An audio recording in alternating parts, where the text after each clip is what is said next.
Hi అండి, welcome to my channel AB home kitchen. ఈరోజు నేను మనకు సీజన్లో ఒక బాగా దొరికే ఈ ఉసిరికాయలతో నేను చిత్రాన్నం అనేది చేస్తున్నానండి. ఇది చాలా బాగుంటుంది, టేస్ట్ చాలా ఈజీగా చేసుకోవచ్చు. మనం రెగ్యులర్గా చేసుకునే లెమన్ రైస్ కంటే ఈ ఉసిరికాయతో చేసుకుంటే హెల్త్కి కూడా చాలా మంచిది. మనకు చాలామందికి హెయిర్ ఫాల్ అనేది ఉంటుంది కదా, ఆ హెయిర్ ఫాల్ అనేది కూడా మనకు పోతుందన్నమాట.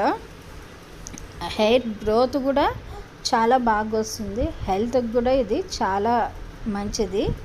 మరి ఎలా చేయాలనేది నేను ఈరోజు మీకు వీడియోలో చూపిస్తాను. సింపుల్గా మీరు కూడా ఎక్కడ వీడియోని స్కిప్ చేయకుండా చివరి వరకు చూసేయండి.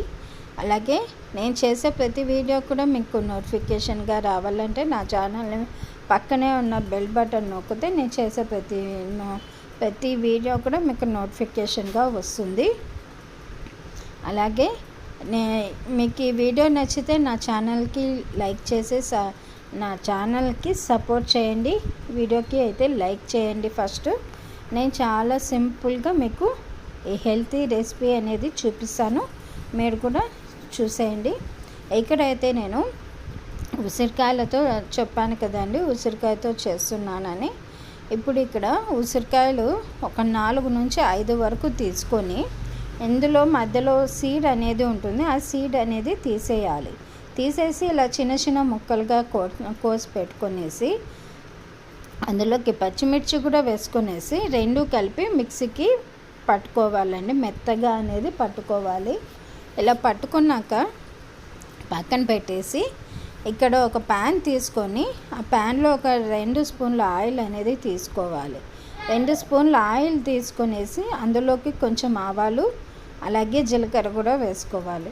ఇవి ఆ 2 వేగాక కొంచెము పల్లీలు కూడా వేసేసి అలాగే పచ్చశనగపప్పు కూడా వేసి తర్వాత 2 ఎండుమిర్చి కూడా వేసేసండి కొంచెం బాగా ఫ్రై చేసుకోవాలి. ఫ్రై చేసుకున్నాక ఇప్పుడు మనం మిక్సీకి పట్టిన పేస్ట్, ఉసిరికాయ పేస్ట్ ఉంది కదండి, ఆ పేస్ట్ని ఇందులో లో ఫ్లేమ్లో పెట్టుకొని బాగా పచ్చివాసన పోయేంత వరకు బాగా వేపుకోవాలి. ఇప్పుడు ఆ తర్వాత కొంచెం సేపు వేపాక ఇప్పుడు పచ్చికరివేపాకు కూడా వేసేసి అలాగే రుచికి తగ్గ సాల్ట్ అనేది వేసుకొనేసి లో ఫ్లేమ్లో పెట్టుకొని వేపుకోవాలి, లేదంటే మాడిపోతుందండి. ఇలా లో ఫ్లేమ్లో పెట్టుకొని వేపుకుంటున్న వల్ల చూడండి మనకు ఆయిల్ అనేది బాగా కూడా పట్టేస్తుంది. ఇప్పుడు కొంచెం పసుపు కూడా వేసుకుంటున్నాను.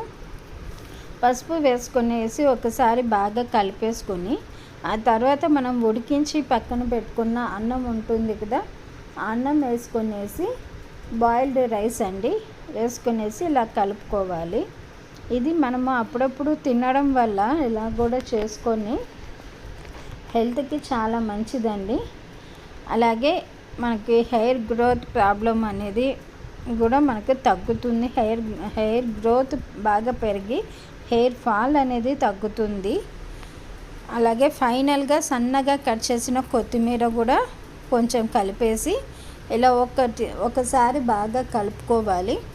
కలుపుకొనేసి మనకైతే ఇప్పుడు ఉసిరికాయ చిత్రాన్నం అయితే రెడీ అయిపోయిందండి. చూసారు కదా ఎంత సింపుల్గా హెల్తీ రెసిపీ చేయొచ్చో. మరి మీరు కూడా ఈ వీడియోని చూసి మీకు నచ్చితే నా ఛానల్ని సబ్స్క్రైబ్ చేసుకొని నేను చేసే ప్రతి వీడియో కూడా మీకు నోటిఫికేషన్గా రావాలంటే నా పక్కనే ఉన్న బెల్ బటన్ నొక్కండి. నేను చేసే ప్రతి వీడియో కూడా మీకు సింపుల్గా మీకు ఎలాంటి రెసిపీ అయినా నేను చూపిస్తాను. Thanks for watching my channel.